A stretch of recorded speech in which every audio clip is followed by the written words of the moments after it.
చదువుకున్న నిరుద్యోగులకు ఉద్యోగ కల్పన 2 లక్షల ఉద్యోగాలైనా ఏదైనా జరగాలి అంటే రైట్ ఖచ్చితంగా భయపడాలా.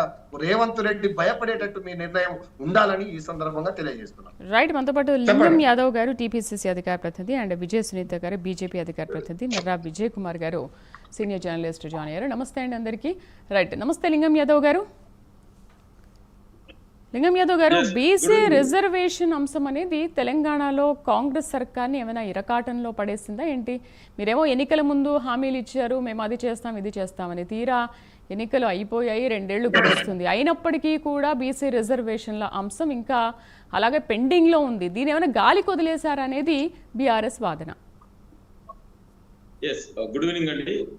అదేవిధంగా ఈరోజు ఇండియన్ కాన్స్టిట్యూషన్ డే సందర్భంగా మీకు, అదేవిధంగా ప్యానలిస్టులకు, ప్రైమ్ న్యూస్ ప్రేక్షకులకు అందరికి కూడా భారత రాజ్యాంగ దినోత్సవ శుభాకాంక్షలు. డెఫినెట్ కూడా కాంగ్రెస్ ప్రజాప్రభుత్వం గౌరవనీయ ముఖ్యమంత్రి రేవంత్ రెడ్డి గారి ఆధ్వర్యంలో అభివృద్ధి, సంక్షేమము, సామాజిక న్యాయమే ధ్యేయంగా వాళ్ళ ప్రజాప్రభుత్వం ముందుకెళ్తున్నటువంటి సందర్భం మనందరికి తెలిసిందే. మేము ఆనాడు కాంగ్రెస్ పార్టీ యాజ్ ఎన్నికల Congress party manifesto committee member గా మేము బీసీలకు జనాభా తమాషా ప్రకారం రిజర్వేషన్ ఇస్తామని ఆనాడు మేము చెప్పాము. దానికి అనుగుణంగానే దేశ చరిత్రలోనే మొదటిసారిగా స్వాతంత్రానంతరం అంటే 1931 తర్వాత ఒక సైంటిఫిక్ గా ఇవాళ క్యాస్ట్ సెన్సస్ చేయడం, తద్వారా ఒక డెడికేషన్ కమిషన్ ఏర్పాటు చేసి అసెంబ్లీలో యునానిమస్ గా బిల్లు పాస్ చేసి ఇవాళ బీసీలకు రిజర్వేషన్ ఇవాళ విద్య, ఉద్యోగ, అదే విధంగా స్థానిక సంస్థల్లో 42% రిజర్వేషన్ కోసం. కానీ ఇవాళ అసెంబ్లీ చేసినటువంటి బిల్లుని ఇవాళ రాష్ట్రపతి, గవర్నరు తన దగ్గర పెట్టుకొని బీజేపీ ఆ బిల్లుని ఆమోదించకుండా, చట్టంగా మార్చకుండా, పార్లమెంట్ లో బిల్లు పెట్టి 9th షెడ్యూల్లో పెట్టకుండా ఇవాళ తాత్సారం చేయడం అనేది మనందరం కూడా చూసినాం. ఒకవైపు బీజేపీ వాళ్ళేమో పార్లమెంట్ లో బిల్లు పెట్టి 9th షెడ్యూల్లో చేయరు. ఇంకోవైపు బీఆర్ఎస్, బీజేపీ నాయకులు వాళ్ళ అనుచరుల ద్వారా కోర్టుకెళ్లి మీరు రిజర్వేషన్ ఎట్లిస్తారు 42%, ఇవాళ ఇది 50% కు దాటిపోతుందని వాళ్ళ అంచనాల ద్వారా కేసులు వేయడం కూడా ఇవాళ జరిగింది. అందుకే సుప్రీంకోర్టు గాని, హైకోర్టు గాని గతంలో ఇచ్చిన తీర్పులు మన్నన కూడా గచ్చిన తీర్పుల ప్రకారం 50% రిజర్వేషన్ దాటకూడదని వాళ్ళు ఇవాళ చెప్పడం జరిగింది. ఇవాళ గ్రామ పంచాయతీలో కూడా మనం కేంద్రం నుంచి రావాల్సినటువంటి నిధులు ఒకవైపు 3000 కోట్ల నిధులు ఇవాళ పెండింగ్ లో ఉన్నాయి.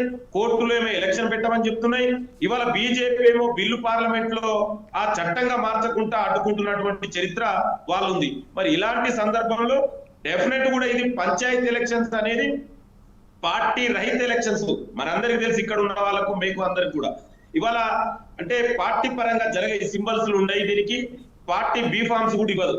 అయినా కూడా కాంగ్రెస్ పార్టీ ఇచ్చిన మాట ప్రకారం డెఫినెట్ కూడా జనాభా తమాషా ప్రకారం ప్రత్యేకించి బీసీలకు అన్యాయం జరగకూడదనే ఉద్దేశంతో ఇవాళ పార్టీ పరంగా మేము అవసరమైతే 60% సీట్ల వరకు కూడా ఇవ్వడానికి ఇవాళ కాంగ్రెస్ పార్టీ సిద్ధంగా ఉంది. అంటే ఇక్కడ మనం అర్థం చేసుకో సమస్య ఎక్కడ వచ్చిందంటే ఇవాళ బీజేపీ మీద పోరాడవలసినటువంటి బీఆర్ఎస్ నాయకులు వాళ్ళు బీజేపీని అడగరు. సరే, వాళ్ళు గతంలో అధికారంలో ఉన్నప్పుడు ఉన్న రిజర్వేషన్ తగ్గించిన చరిత్ర బీఆర్ఎస్ ది. 10 ఏళ్లలో వాళ్ళు కొట్లాడలేదు. ఇవాళ బీజేపీ ఏమో చట్టం చేయదు. ఇవాళ మరి ఇలాంటి సందర్భంలో రాష్ట్ర ప్రభుత్వం చేయవలసినటువంటి అన్ని కార్యక్రమాలు చేసినాయి. మేము ఎక్కడ కూడా వెనుకపోకుండా ఇలాంటి సందర్భంలో ఇవాళ వీళ్ళు మాట్లాడితే రిజర్వేషన్ తగ్గిందని. ఇవాళ గతంలో 2018లో వాళ్ళు 19 ఎలక్షన్ జరిగితే కూడా పంచాయతీ ఎలక్షన్ లో కేసీఆర్ అధికారంలో ఉన్నప్పుడు బీసీ కమిషన్ అయితే ఏర్పాటు చేశారు కదా లింగం యాదవ్ గారు. 2021లో బకులాభరణం కృష్ణమోహన్ నేతృత్వంలో కూడా బీసీ కమిషన్ ని బీఆర్ఎస్ ప్రభుత్వం అప్పుడు ఏర్పాటు చేసింది కదా. That is different అండి. For your kind information, that is the different. Commission is different from the dedication commission. అది బ్యాక్వర్డ్ క్లాస్ కమిషన్ అండి. అది డెడికేషన్ కమిషన్ కాదు. అది ఇప్పుడు కూడా ఉంది. నిరంజన్ గారు ఇప్పుడు చైర్మన్ గారు, మెంబర్స్ ఏంటి. డెడికేషన్ కమిషన్ ఏంటంటే ఈ ఏదైతే తెలంగాణ ప్రజాప్రభుత్వం చేసినటువంటి క్యాస్ట్ సర్వే అంటే గతంలో మనకు ట్రిపుల్ టెస్ట్ అని సుప్రీంకోర్టు ఒక టెస్ట్ పెట్టింది. రిజర్వేషన్ పెంచుకోవాలంటే ట్రిపుల్ టెస్ట్ ఆధారంగానే దానికి అనుగుణంగానే ఈ సర్వే చేసినటువంటి సర్వే కోసం దాన్ని డెడికేషన్ కమిషన్ ఇచ్చింది. అది ఒకలాపూర్ణం కాదు, బ్యాక్వర్డ్ క్లాస్ కమిషన్ అంతే అండి. డెడికేషన్ కమిషన్ నాట్ అనే డెడికేషన్ కమిషన్ అంటే ఇవాళ శాస్త్రీయబద్ధంగా కులగణన చేసి డెడికేషన్ కమిషన్ ఏర్పాటు చేసి సర్వే ఇంత పకడ్బందీగా చేసినాక కూడా ఆ పార్లమెంట్ లో బీజేపీ ఎందుకు చట్టం చేయదు? మరి ఈడబ్ల్యూఎస్ రిజర్వేషన్ ని 2 రోజులలో బిల్లు పార్లమెంట్ లో పాస్ చేసి చట్టం చేసిరు. మరి నా బీసీ బిడ్డల కాడికి వచ్చే వరకే ఎందుకు అన్యాయం చేస్తున్నారు? మీకు ఎందుకు చిత్తశుద్ధి లేదు? ఇవాళ దీన్ని ప్రశ్నించ మేము ధర్నా చేస్తే మీరు రాదు, సరే బీసీ సంఘాల ధర్నా చేస్తే కూడా బీఆర్ఎస్ రాదు. చివరకు అసెంబ్లీలో చట్టం చేసిన బిల్లు పాస్ చేసినప్పుడు కూడా కేసీఆర్ ప్రధాన ప్రతిపక్ష నాయకుడు ఫామ్ హౌస్ నుంచి బయటికి రాడు. ఆ సర్వేలో పాల్గొనని వ్యక్తులు ఇవాళ ఆనాడు కేసీఆర్ గాని కేటీఆర్ గాని హరీష్ రావు గారు చివరికి సర్వేలో కూడా పాల్గొనలే. సరే యాదవ్ గారు, ఓకే యాదవ్ గారు, మీరు ప్రజలకు ఇచ్చిన హామీ ఏంటి? ఏది ఏమైనా కూడా 42% రిజర్వేషన్ ప్రకటన వచ్చిన తర్వాతనే, అది అమలైన తర్వాతనే మనం స్థానిక సంస్థల ఎన్నికలకు వెళ్తామన్నారు కదా. మరి ఎన్నికలు డేట్ కూడా వచ్చేసింది, నోటిఫికేషన్ వచ్చేసింది, మీరు ఇంకా ఇంత సైలెంట్ గా ఉన్నారు? మీరు చెప్పిన మాట ఏంటి, మీరు చేస్తున్న పని ఏంటి? అదే కండి, దానికోసమే కదా మేము ఇచ్చిన హామీని నెరవేర్చడం కోసమే ఇంతకుముందు నేను చెప్పిన డెడికేషన్ కమిషన్ ఏర్పాటు చేసి సైంటిఫిక్ గా ఒక డేటా కలెక్ట్ చేసేసి సెన్సెస్ చేసి ఇవాళ అసెంబ్లీలో యునానిమస్ గా బిల్లు పాస్ చేసిన ఒక రాష్ట్ర ప్రభుత్వం ఎంతవరకు చేయాలో అంతవరకు చేసింది. ఇది చేయవలసింది ఎవరండి? ఇది ఇండియా ఇస్ అనే కోఆపరేటివ్ ఫెడరలిజం. అంటే మీరు హామీ ఇచ్చారు కదా మీరే చేసుకోవాలంటే మరి జిఎస్టీ చేసింది కేంద్ర ప్రభుత్వం, రాష్ట్రాలు అమలు చేయడానికి అట్లా నడవదు కదా.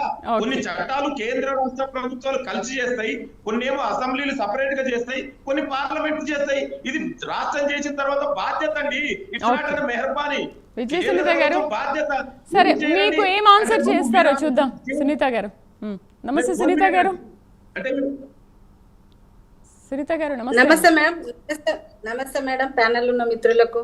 ఓకే, కేంద్రం నుంచి ఆలస్యం అవుతుంది, గుడ్ ఈవినింగ్ అండి. కేంద్రం నుంచి ఆలస్యం అవుతుంది అనేది కాంగ్రెస్ వాదన. ఫస్ట్ మీరు దానికి ఒక ఆన్సర్ ఇచ్చిన తర్వాత బండి సంజయ్ గురించి మనం మాట్లాడదాం. ఏంటి అసలు ఎవరు చేయాలి, కట్ అయింది మేడం, ఎవరు చేయాలి? ఇప్పుడు కేంద్రం నుంచి ఆర్డినెన్స్ రావాలని లింగం యాదవ్ గారు మాట్లాడుతున్నారు. రాష్ట్రంలో చేయాల్సింది రాష్ట్రంలో చేస్తున్నాము, కేంద్రం నుంచి ఎటువంటి సహకారం అందట్లేదు అని అంటున్నారు.